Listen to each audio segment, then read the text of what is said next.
Polisi hentikan paksa hingga pecah kaca pengendara mobil ugal-ugalan.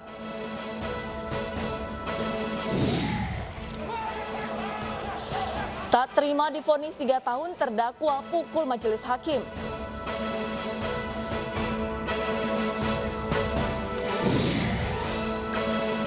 Aksi heroik bidan bantu persalinan di tengah gelombang laut viral di media sosial.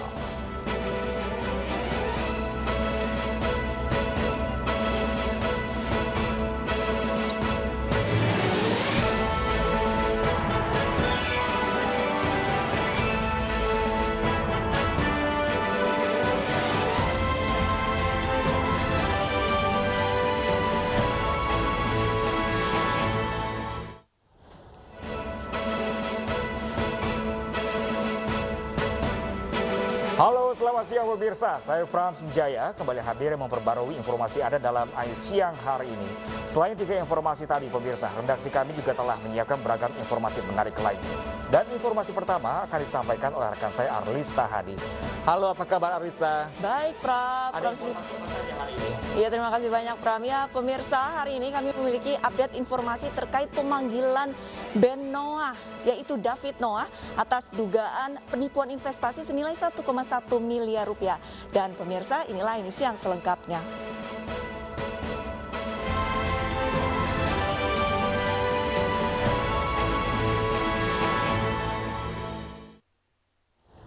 Kita awali informasi pertama dari Medan, Sumatera Utara. Pemirsa, pengguna jalan yang melintas di pintu keluar tol Belawan, Kota Medan dikejutkan dengan aksi pelemparan batu ke arah mobil yang melintas. Mirisnya, pelaku adalah anak-anak di bawah umur.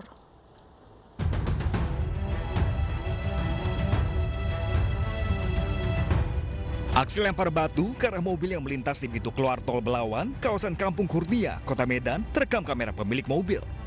Tidak hanya satu mobil, sejumlah mobil yang melintas juga menjadi korban lempar batu sejumlah orang tidak dikenal. Dari rekaman, pelaku beraksi berkelompok. Para pelaku pun nekat menghampiri mobil dan melemparinya dari jarak dekat. Polisi langsung memburu pelaku yang kerap nongkrong di pinggir jalan tol. Aksi kejar-kejaran pun warnai penangkapan karena pelaku melarikan diri.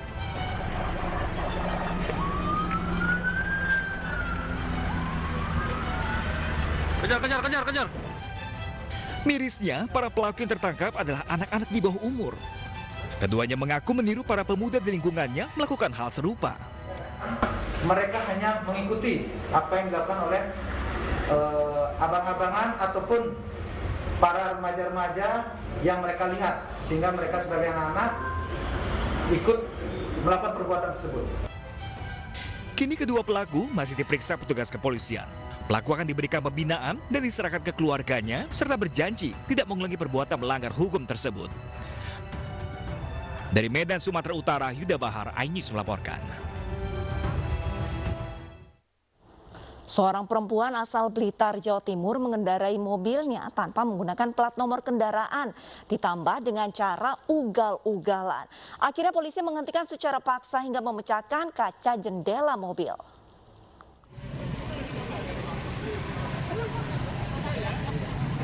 Mobil putih milik perempuan asal Blitar, Jawa Timur ini diberhentikan secara paksa oleh polisi, bahkan sampai dikepung oleh warga. Karena sebelumnya perempuan ini menyetir mobil secara ugal-ugalan serta melanggar lalu lintas. Polisi terpaksa memberhentikannya di wilayah Simpang 3 Brebes Timur atau Brexit agar tidak menyelakai pengguna jalan lainnya serta memeriksa kelengkapan surat-surat mobil dan identitas pribadi. Perempuan berinisial ESN tidak mau keluar dari mobil dan menurunkan kaca mobilnya. 4 jam negosiasi, polisi tetap tidak berhasil membuat turun ESN dari mobilnya. Akhirnya petugas kewalahan dan langsung memecahkan kaca mobilnya.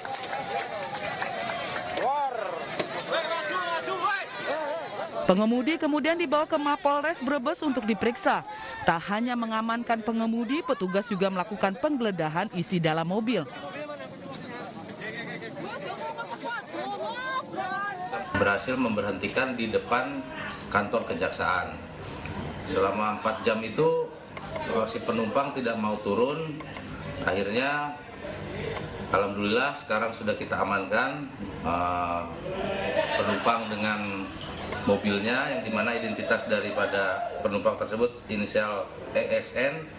Hasil dari pemeriksaan untuk sementara kita sudah koordinasi dengan lurah daripada tempat tinggalnya yang bersangkutan. Memang 20 hari yang lalu yang bersangkutan meninggalkan rumah dan ada riwayat gangguan kejiwaan. Berdasarkan penelusuran petugas, diketahui wanita ini sudah 20 hari kabur dari rumahnya. Menurut kepala desa setempat, wanita ini juga memiliki riwayat gangguan kejiwaan. Dari Brebes, Jawa Tengah, Unibar iNews melaporkan. Polisi menghentikan secara paksa seorang perempuan asal Blitar yang mengendari mobil secara ugal-ugalan. Dan untuk mengetahui perkembangan terkini, kita sudah terhubung dengan Kasat Reskrim Polres Brebes AKP Hadi Handoko. Selamat siang Pak Hadi. Selamat siang. Pak Hadi, oke. Pak Hadi, untuk kronologi kejadian ini berawal dari mana Pak Hadi? Mungkin bisa diceritakan secara singkat Pak Hadi. Baik, jadi tepatnya kejadian kemarin hari Kamis tanggal 19 Agustus pukul 13.30 waktu Indonesia bagian Barat, didapati kendaraan bermotor mobil melaju dengan kecepatan tinggi melintas pos polisi Brexit Timur tanpa dilengkapi dengan plat nomor. Dengan adanya kejadian tersebut, akhirnya anggota pos lantas melakukan pengejaran dan alhamdulillah tepat di depan kantor kejaksaan mobil tersebut bisa kita hentikan. Namun dari pengemudi tersebut kita lihat dari luar seorang wanita sudah kita rayu untuk segera keluar dan menunjukkan surat-surat, namun selama 4 jam tidak juga mau menunjukkan surat-surat dan tidak kooperatif sehingga menimbulkan kemacetan. Akhirnya kami segera mengamankan dengan cara upaya paksa, yakni dengan memecahkan kaca belakang dan mengamankan pelaku, selanjutnya dibawa ke Marko Polres Brebes untuk dilakukan pemeriksaan lebih lanjut. Baik, lantas untuk pemeriksaan terkini ini apakah benar bahwa pelaku ini mengidap gangguan jiwa seperti itu Pak? Baik, jadi dengan adanya kaitan hal tersebut, kami langsung menghubungi keluarga dan membenarkan bahwa yang bersangkutan sudah meninggalkan rumah selama 20 hari dan mengatakan dari keluarga yang bersangkutan mengalami depresi akibat ada permasalahan dari keluarga. Oke, Pak Hadi, pada saat bernegosiasi selama kurang lebih 4 jam, pada saat petugas bernegosiasi melihat kondisi pelaku di dalam mobil, apakah memang menunjukkan tanda-tanda depresi seperti menangis atau berteriak atau justru hanya diam saja? Yang bersangkutan hanya diam saja, Mbak. Baik, lantas untuk penyelidikan saat ini apa yang akan dilakukan dari Polres Brebes? Kami sudah melakukan upaya penyelidikan, yakni dengan melakukan pemeriksaan terhadap barang-barang yang berada di dalam mobil yang bersangkutan, namun tidak kita temukan adanya benda-benda yang berbahaya atau terlarang, sehingga akhirnya kami akan menyerahkan kepada keluarga daripada yang bersangkutan. Berarti pada saat ini memang untuk pelaku masih di dalam pemantauan dari Polres Brebes atau sudah dikembalikan ke keluarga, Pak? Saat ini kami sedang menunggu keluarga yang bersangkutan untuk datang. Tadi malam sudah berangkat, kemungkinan nanti setelah Jumatan ini kita serahkan dan kembalikan kepada keluarga yang bersangkutan. Baik, terima kasih banyak atas informasinya Kasat Reskrim Polres Brebes AKP Hadi Handoko. Selamat siang. Kita ke informasi selanjutnya pemirsa, seorang pria ditangkap warga karena diduga akan memperkosa seorang janda serta mencuri harta bendanya. Pelaku ditangkap dalam kondisi setengah telanjang. Ini dia. Dipukul. Dendam. Sambil menangis, pria setengah telanjang ini digiring warga. Hah? Dendam apa kamu sekarang? Apa masalah dendamnya? Hah? Pria ini diarak warga karena masuk ke rumah seorang janda di Jalan Perwira 2, Gang Kenanga, Medan, Sumatera Utara pada Rabu dini hari. Diduga pelaku ingin memperkosa dan mencuri barang berharga korban yang sedang tertidur. Saat menjalankan aksinya, pelaku hanya mengenakan celana dalam. Dia mau mencuri sambil mau memperkosa, itulah Saya tahu dari apa? Itu pelakunya tetangganya sendiri, Pak? Pelaku tetangga sebelah rumahnya, samping rumahnya. Dari pemeriksaan, pelaku masuk ke kamar korban melalui atap rumah. Namun karena korban terbangun, pelaku pun memukuli korban serta anaknya. Pelaku berusia 40 tahun ini ditahan di Polsek Medan Timur. Niat sebenarnya pelaku adalah untuk mencuri. Namun dalam penangkapan oleh massa, dia berpakaian dengan celana kolor hijau. Dari penangkapan tersangka, polisi menyita barang bukti 3 buah balok kayu dan tali. Dari Medan, Sumatera Utara, Adi Palapaharahap, iNews melaporkan. Seorang karyawati hotel ditemukan tewas di rumah kontrakannya. Diduga korban merupakan korban pembunuhan dan perampokan karena sepeda motor dan ponsel korban menghilang.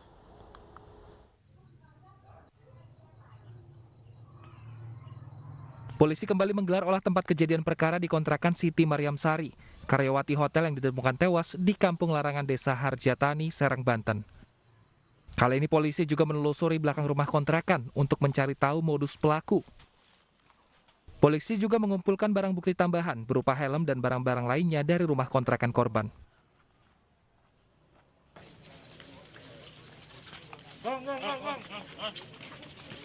Jasad Siti Mariam Sari ditemukan tak bernyawa di dalam kamar kontrakan dengan luka di kaki serta wajahnya ditutupi bantal. Jasad korban pertama ditemukan rekan kerjanya lantaran korban tak masuk kerja tanpa alasan.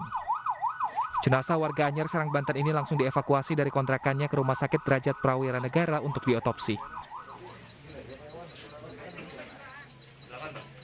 Setelah kami menerima informasi sekitar pukul 21.45 adanya penemuan mayat di Desa Harjatani, kami langsung meluncur bersama tim piket dan juga rekan dari Koramil dan Pak Sekcam. Setelah kami melakukan pengecekan, kami langsung berkoordinasi dengan tim identifikasi Polres Serang Kota. Korban diduga dibunuh oleh perampok yang kepergok korban saat beraksi karena sepeda motor dan ponsel korban hilang, diduga dibawa pelaku. Dari Serang, Banten, Mahesa Apriandi, iNews melaporkan. Jenazah ibu dan anak yang tewas di dalam mobil mewah di Subang, Jawa Barat telah dimakamkan. Hasil penyelidikan sementara polisi, kedua korban dan pelaku diduga saling kenal.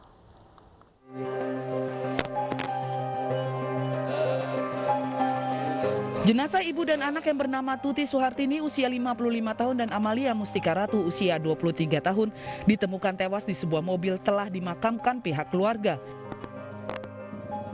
Dari hasil otopsi, Amalia meninggal pada Rabu pukul 5 pagi, sedangkan Tuti, ibunya Amalia, meninggal hari Rabu pukul 1 pagi. Polisi menjamin tidak ada tindakan pemerkosaan. Polisi menduga adanya pembunuhan yang dilakukan oleh orang dekatnya. Diketahui dari hasil olah TKP maupun keterangan saksi-saksi, diduga pelaku ini mengenal korban ya, dan sudah mengetahui situasi di dalam rumah, di rumah tersebut. Sementara suami korban tidak merasa curiga pada siapapun karena menurutnya istri dan anaknya hidup baik-baik saja. Berikut pernyataan secara live yang telah kami rekam sebelumnya. Kami heran sampai terjadi itu. Dia itu banyak bersenda gurau. Dari mulai datang jam 5 sore sampai jam setengah 9 itu. Jadi dia itu tidak ada firasat dan tanda-tanda apapun. Itu yang saya memang mungkin ini kita kembalikan bagian daripada mungkin ini kan rahasia yang Maha Pemberi hidup.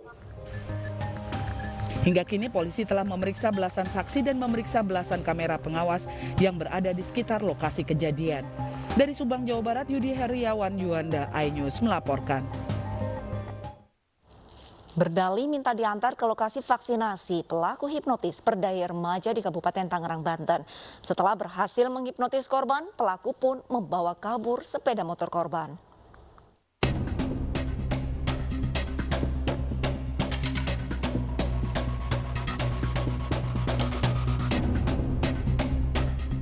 Dalam rekaman CCTV, pelaku minta diantar ke lokasi vaksinasi serta meminjam sepeda motor korban di Jalan Raya Tiga Raksa, Kabupaten Tangerang, Banten. Korban yang telah dihipnotis terlihat memberikan sepeda motor yang digunakan kepada pelaku yang langsung tancap gas melarikan diri. Meski awalnya sempat menolak, korban yang ditepuk pada bagian pundaknya oleh pelaku kemudian tanpa sadar mau mengantarkan pelaku menuju lokasi vaksinasi massal. Pelaku kemudian meminjam sepeda motor korban dengan alasan ingin menjemput seseorang di rumah Pak Camat. Dek, pinjam motornya saya ke rumah Pak Camat jemput Pak Hajinya. Enggak lah mas, motor teman kata saya gitu kan. Dia bilang, ditepok ini paha saya 2 kali. Udah nih pegang tas saya nih, nanti saya bakal kembali lagi 20 menit. Dia ngomong gitu. Nah, di situ langsung saya disuruh tunggu di masjid. Tunggu 5 menit kemudian sadar, udah panik. Langsung ngejar dia, nyari-nyari nggak ketemu. Dengan berbekal rekaman CCTV, korban kemudian melaporkan kasus pencurian dengan modus hipnotis ini ke Satreskrim Polresta Tangerang untuk ditindaklanjuti. Dari Tangerang, Banten, Aimarani, iNews melaporkan. Terpidana hukuman mati Ferry Idam Henyansa alias Rian Jombang menderita luka hebat dianiaya oleh Bahar bin Smith di Lapas Gunung Sindur, Bogor, Jawa Barat. Penganiayaan dipicu adanya utang piutang.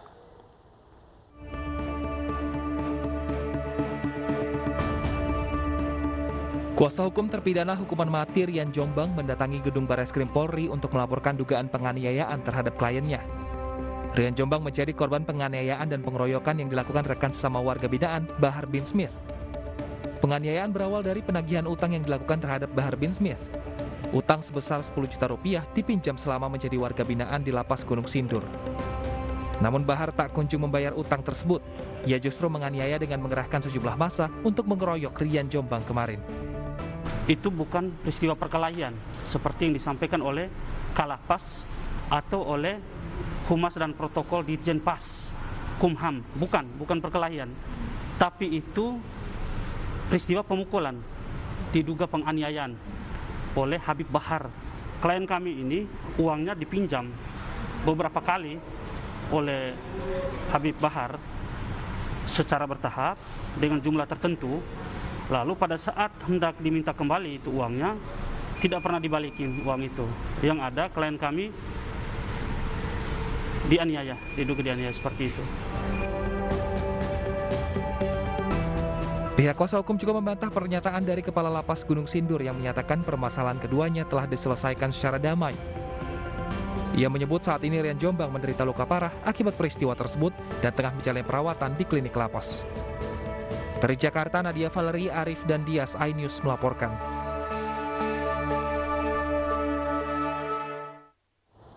Pemirsa, polisi pada Jumat siang ini akan memeriksa personel Benoa David Kurnia Albert Dorvel alias David Noah terkait laporan dugaan penipuan dan penggelapan uang investasi.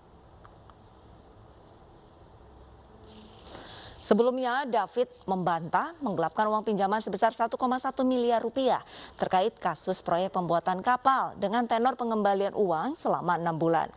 Karena seluruh uang pinjaman sudah berada di dalam rekening bank perusahaan. Hari ini David Noah bersama 2 orang lainnya akan diperiksa sebagai saksi di Polda Metro Jaya.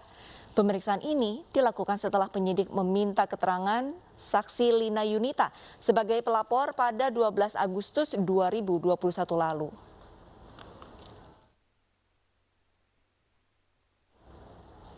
Hari ini pemirsa rencananya David Kurnia Albert Dorvel alias David Noah akan dimintai keterangan polisi terkait kasus dugaan penipuan dan penggelapan uang investasi.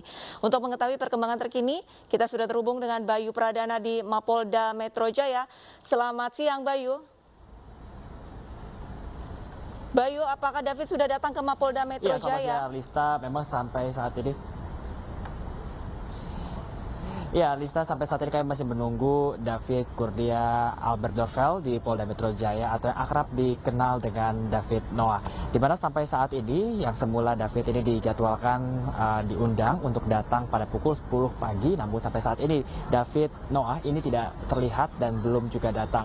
Tadi kami juga bersama awak media lain yang juga menunggu kedatangan dari David Noah ini sempat menghubungi melalui saluran telepon kepada kuasa hukum atau pengacara David, di mana pengacara atau kuasa hukum David tadi menyatakan bahwa hari ini David tidak akan datang ke Polda Metro Jaya dengan alasan David dan juga dua rekannya ini masih belum menerima undangan apapun. Sementara pihak dari kepolisian Polda Metro Jaya ini menjelaskan bahwa sebenarnya undangan ini sudah diberikan kepada David dan diharapkan David bisa datang pada pukul 10 pagi ini.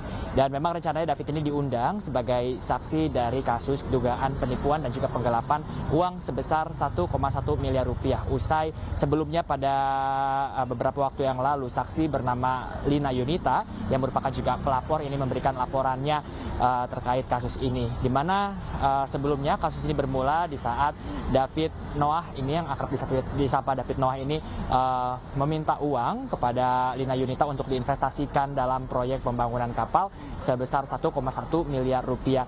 Namun dari tenor pengembalian uang yaitu selama 6 bulan ini uang dari pelapor yaitu Lina Yunita yang tidak kunjung kembali. Meski demikian juga kami mendapatkan informasi dari media online bahwa memang David ini sempat menyangkal terkait tuduhannya terkait kasus dugaan penipuan dan juga penggelapan uang sebesar 1,1 miliar rupiah ini, di mana David mengatakan bahwa dirinya ini dalam perusahaan tersebut merupakan direktur komunikasi yang menjadi jembatan dari perusahaan kepada para investor, di mana David juga menjelaskan bahwa dua rekannya yang sejatinya juga diundang pada hari ini juga menghilang, dan David pun harus bertanggung jawab kepada para investor yang dimana juga menuntut uangnya kembali, sementara proyek pembangunan kapal ini harus terhenti dikarenakan pandemi COVID-19. Arlista. Baik, terima kasih banyak Bayu atas laporannya, dan kami masih terus menanti update perkembangan pemanggilan David Noah ke Mapolda Metro Jaya. Terima kasih Bayu. Pemirsa, tidak terima divonis 3 tahun terdakwa pukul majelis hakim. Informasi selengkapnya akan dibawakan rekan saya Pram Sunjaya usai jeda.